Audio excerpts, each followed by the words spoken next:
ahead and get started here. It's certainly a pleasure to have all of you guys here in the great city of Arlington. As you guys know, our offices are here in Arlington. So it's certainly an honor to have Anthony here with me today up here. And I told Anthony this is his show. I'm just up here with him. But Anthony has been a tremendous representative of our conference, but more importantly, he's been a tremendous representation of all of you guys.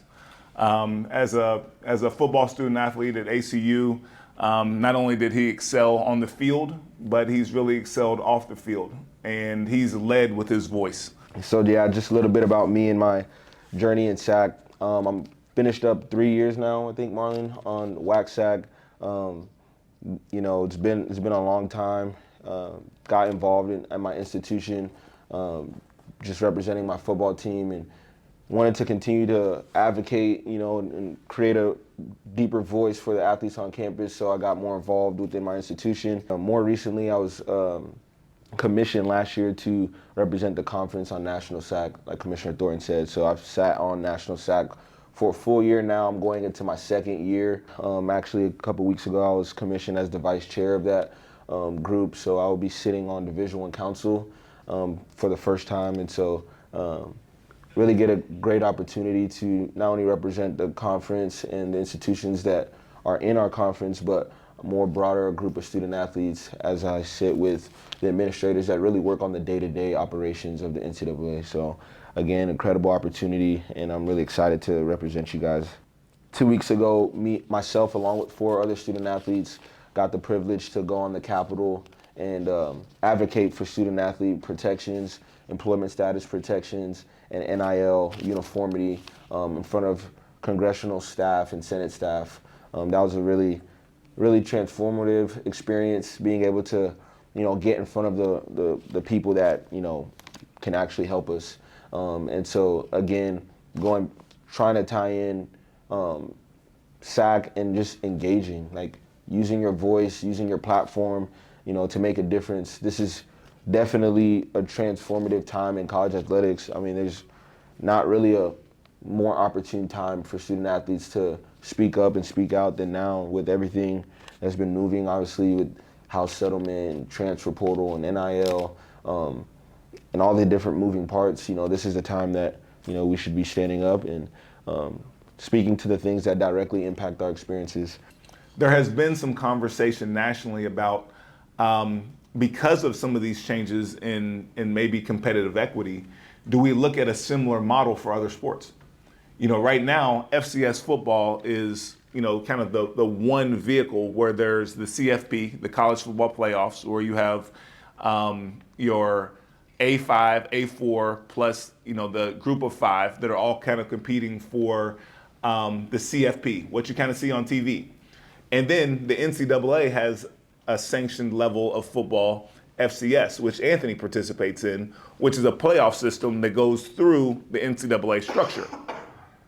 Now, I'm curious to how others would maybe feel if soccer or volleyball or other sports went through that same process, where there was maybe a championship that was kind of earmarked for your SEC, Big Ten, ACC, Big 12, et cetera. And then there was a secondary championship opportunity for kind of all the other conferences to participate in.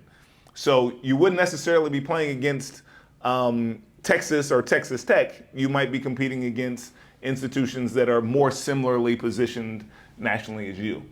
I think that there are certainly feelings on both sides about how people feel about that. But me personally, I'm interested in seeing, you know, on its face, you know, maybe how some of our student athletes might think about those type of opportunities.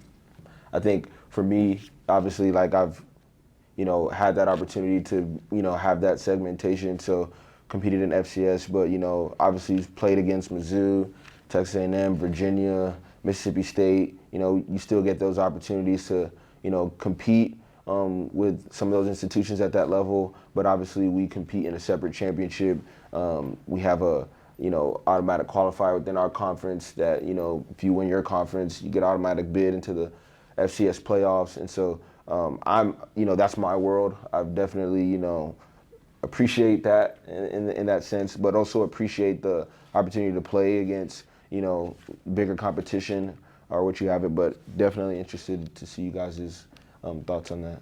I guess, does it still feel to you, since there's two like championships, does it still feel as like rewarding, I guess? Like I'm not saying like anything against like whichever one you win, but like does competing in two different ones, does it take away the appeal, or does it still feel, do you know what I'm saying?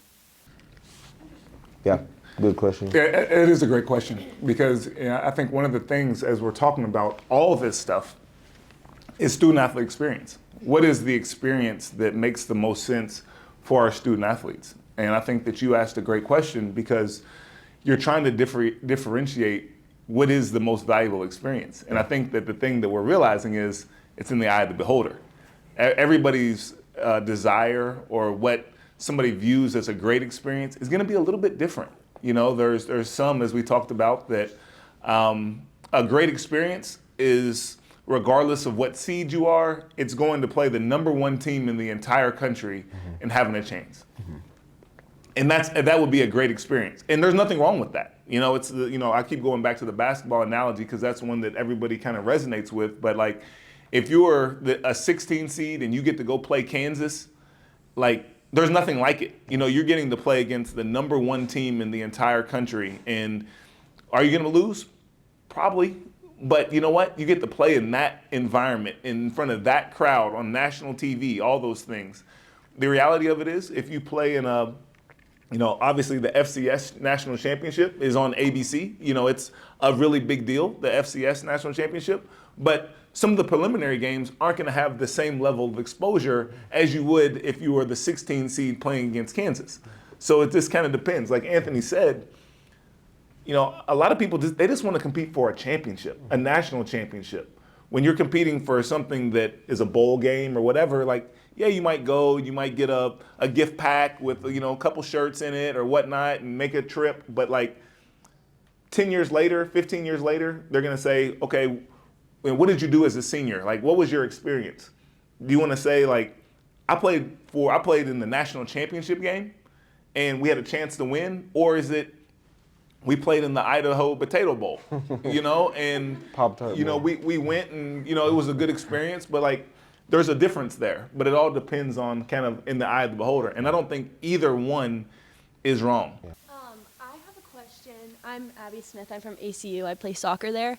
And when it comes to like pay for play, so it's going to go to being like maybe the bigger schools, like our Power Four, are going to have like the ability to give scholarships to all the players. And so I was wondering what y'all think playoffs will look like once that goes into effect, because we'll have like the Power Four schools might have an upper hand in that case because they'll be able to recruit like the biggest players across the country, and then those players that might not get full rides or whatever might end up at like our mid-major schools. And so I was wondering like your thought process about what playoffs would look like once that goes into effect, because that's going to create like a bigger like divide between like the top level teams, and then every sport might turn into how it is for football, where like only certain teams make the tournament and like go really far, I'll take a crack at it and then hand it to you. Yeah, go ahead. I think that might be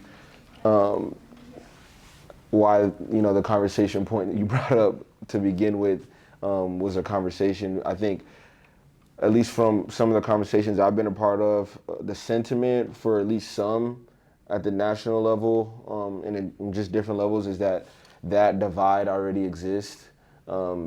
It's already, a big difference between Tennessee and Southern Utah. And so some of these things are going into place, are not going to, I guess, do any more damage that's detrimental to that divide, because the divide is just already that big. I just spent the last week in Florida with commissioners from every conference in the entire country. And that was one of the big conversations that we talked about is, what does the future of Division I look like? What does the future of Division I look like when not everybody is playing with the same rules? When, as a soccer student athlete, that you're competing against Arizona or Indiana or North Carolina in soccer, and the institution has twice as many scholarship student athletes as ACU. Like right now, they don't. They have the same amount. But when they have twice as many, are you playing on the level? Are you playing on an equal playing field? And that kind of bleeds to the conversation of, do you want to be playing in the same national championship with institutions that are resourced significantly different? My name is Mary Stasevich. I play volleyball at Tarleton, and I guess I just really never understood like the Division I transition period. Like, I know Tarleton football and recently our baseball program had success, and they recently won the conference tournament. But like, what is the reason why teams can't compete in postseason like NCAA tournaments with the Division I transition period? I wish I had a great answer for you. What I will tell you is that at the NCAA level, that's been a long-standing rule. It's been a rule that's been in place for certainly longer than I can remember.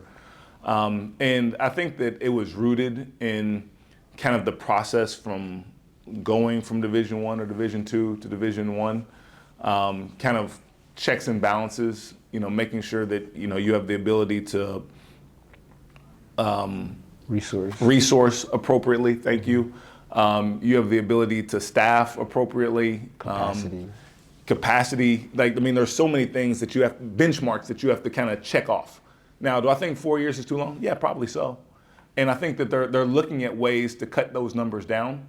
Whether it's, getting to a point where if you can show the necessary progress in those areas that you can cut down that transitional period. There's groups in the NCAA right now that are working on that as we speak to try to figure it out, because what you're losing is you're losing an entire class with the potential for a championship experience. It's one of the things that we did when I first got here is, at least, if nothing else, provide our institutions with the ability to compete for a conference championship. That wasn't in place previously. For Tarleton, they've had the ability to compete baseball and whatnot. They've had a chance to win championships, and at least they get a championship experience. Maybe not the national championship experience, but they get something. Where a lot of institutions never get that. But I do think it's changing. If it goes to 2 or 3 years, that would certainly be a benefit, and hopefully those young men and young ladies get rewarded in that way. Come to time here.